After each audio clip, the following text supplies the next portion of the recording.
네, 마켓인사이트 회사 다녀왔습니다. 시간입니다. 유망 기업을 발굴하고 기업 탐방 리포트 살펴보는 시간이죠.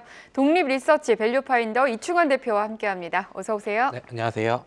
네, 직접 다녀오신 기업들 소개해주고 계시는데 어떤 기업 위주로 탐방하시는지 그 기준부터 설명해 주시죠. 네, 저희는 시가총액 5천억 원 미만 기업들 위주로 탐방을 다니고 있고요. 사상 최대 실적이 예상이 된다거나 아니면 모멘텀이 기대가 된다거나 아니면은 뭐 증권가에서 보고서가 나오지 않은 기업들 위주로 말씀을 드리고 있는데 이미 종목명이 나갔지만 오늘 말씀드릴 종목 같은 경우에도 시가총액이 낮고 그리고 상장 후에 증권사에서 보고서가 하나밖에 나오지 않은 기업인데 최근에 산업의 성장과 함께 이 회사의 주목이 필요하다라는 생각이 들어서 보고서를 발간을 해서 좀 자세하게 말씀드리도록 하겠습니다. 네, 오늘 벨로크를 가지고 오셨는데 몇 년 사이에 정보 보안에 대한 관심도 커지고 있고 시장도 커지고 있는데요. 어떤 기업인지 좀 더 자세하게 설명 부탁드립니다. 네, 제가 생각을 했을 때 이 기업을 거의 들어보신 분들이 많이 없을 것 같다라는 네. 사실 생각이 많이 하는데 이 회사는 2009년도에 설립이 돼서 지난해 4월 IBK 제18호 스펙 주식회사하고 합병을 해서 코스닥 시장에 상장을 했습니다.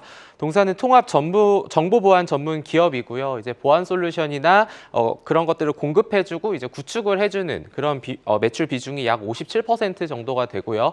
그 외에는 유지 보수 서비스 제공이 43%로 대부분의 매출이 이제 두 개가 좀 차지를 하고 있는 그러한 상황입니다.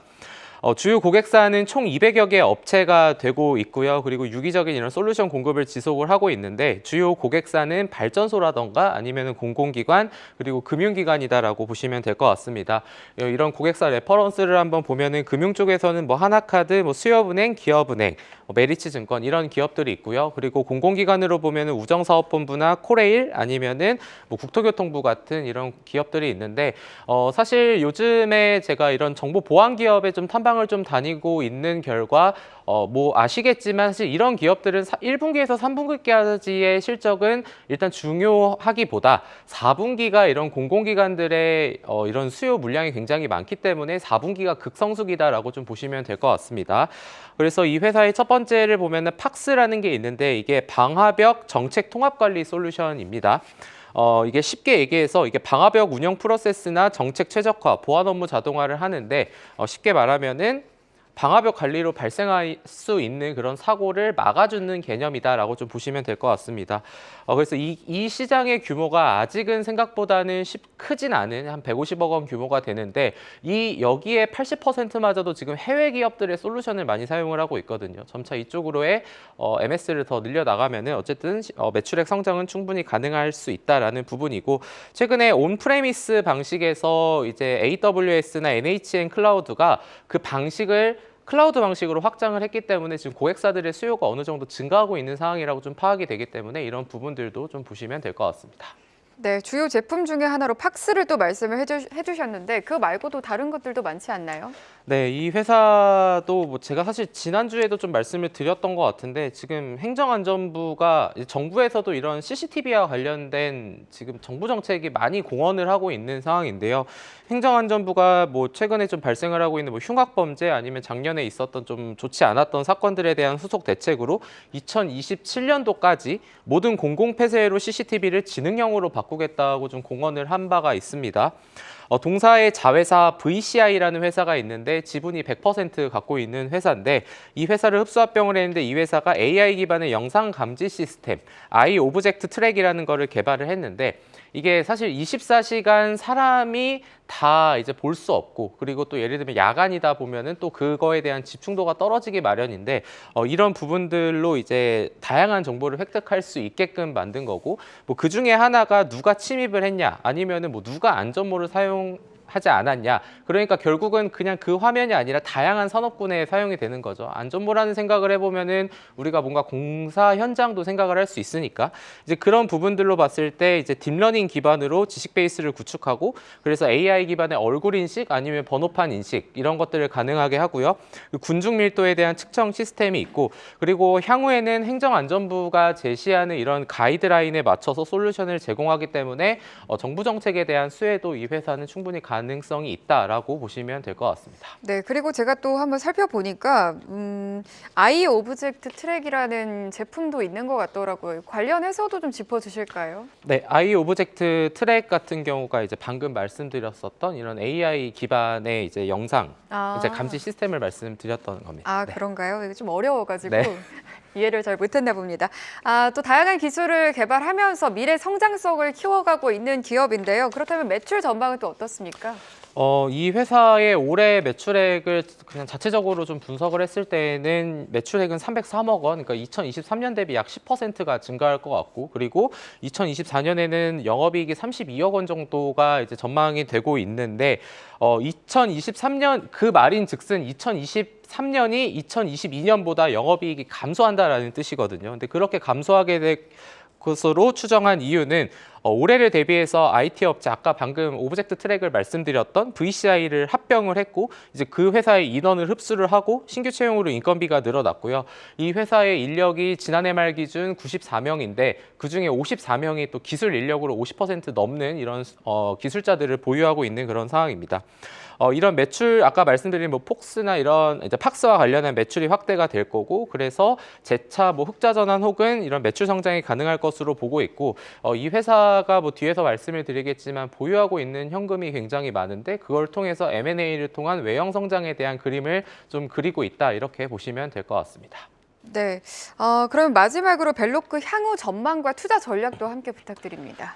네, 이 회사가 사실 전일 시가총액이 지금까지 제가 스몰캡이지만 사실 지난해 스펙 3장을 하고 시가총액이 한 330억 원, 340억 원 정도 되는 회사인데 상장 준비하는 최근 5개년간 계속해서 흑자를 기록했었던 회사고요. 그리고 이 회사의 전일 이제 시가총액 대비 이 회사가 지금 지난해 3분기 기준으로 보면 현금성 자산을 170억 원을 갖고 있습니다.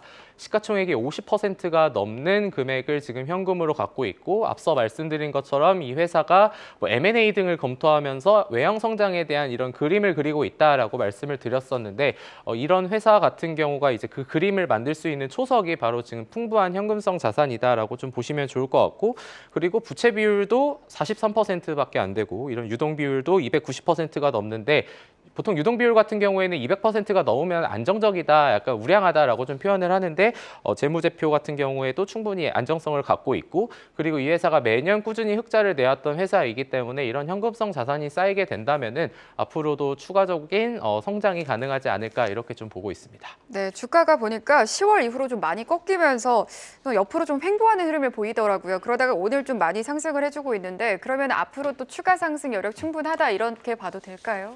네, 그렇게 좀 보셔도 될 것 같고 사실 이 회사가 워낙 알려져 있지 않다 보니까 사실 오늘 발생하는 이 거래량, 거래 대금만 보더라도 최근에 있었던 거에 지금 몇 배가 지금 거래량 대금으로 지금 발생을 하고 있다라는 부분을 먼저 보시면 좋을 것 같고 그리고 하나 보안 산업에 대해서 말씀을 드리고 싶은 부분은 보안 산업도 정부 정책이 제가 뭐 CCTV를 말씀드렸는데 보안 산업에 지금 정부가 굉장히 관심이 많습니다. 해외에서도 마찬가지고요. 이와 관련해서 지니언스라던가 뭐 휴네시온이라던가 이글루라던가 이런 지금 코스닥 상장사들도 어느 정도 지금 주가 흐름이 나쁘지 않은 그러한 상황인데 이러한 근거를 정부 정책이 어떤 게 있냐를 보면은 올해 사이버 모태 펀드라는 거를 조성을 했고요. 그리고 지금 해외에서는 제로 트러스트 같은 지금 굉장히 많은 지금 방법들이 지금 고안이 되고 있는데 지금 정부에서도 그런 가이드라인을 지금 만들고 있다라고 좀 파악이 되고 있습니다. 그래서 보안 산업 성장에서 각각의 하는 일들은 다 다릅니다. 뭐 휴네시오는 망분리 쪽을 하고 있고 아니면은 뭐 지니언스 같은 경우에는 지금 제로 트러스트 기술을 바탕으로 지금 신성장 동력을 확보하겠다라는 지금 시장과의 소통을 많이 하고 있는 상황인데 보안 산업은 항상 좀 아쉬운 부분은 사건이 터지고 나서야 부랴부랴 육성하는 경향들이 있는데 해외처럼 우리나라도 지금 사전에 이렇게 산업 성장에 대한 부분들을 지금 정부가 제시를 하고 있으니까 뭐 오늘 말씀드린 벨로크를 제외하더라도 뭐 지니언스나 휴네시온이나 이글루나 이런 기업들에 대해서도 충분히 한번 스터디를 해보시면은 앞으로 고성장할 산업이니까요. 좀 긍정적인 결과가 있지 않을까 이렇게 좀 말씀드리도록 하겠습니다. 네, 최근 들어서 보안 산업에 대한 관심도가 높은 것 같습니다. 말씀해주신 대로 정부에서도 가이드라인을 좀 만들고 있고 또 AI 산업이 확장이 되면서 계속해서 좀 우려가 되는 쪽이 보안 쪽이 아니겠습니까? 아니겠습니까? 그래서 관련주들이 좀 오늘 장에서도 좀 잘 가는 흐름이었는데 그 안에서도 비교적 주목을 못 받았던 벨로크에 대해서 설명을 해주셨습니다. 회사 다녀왔습니다. 오늘은 벨로크에 대해서 얘기 나눠봤고요. 독립 리서치 밸류파인더 이충환 대표와 함께했습니다. 오늘 말씀 고맙습니다. 감사합니다.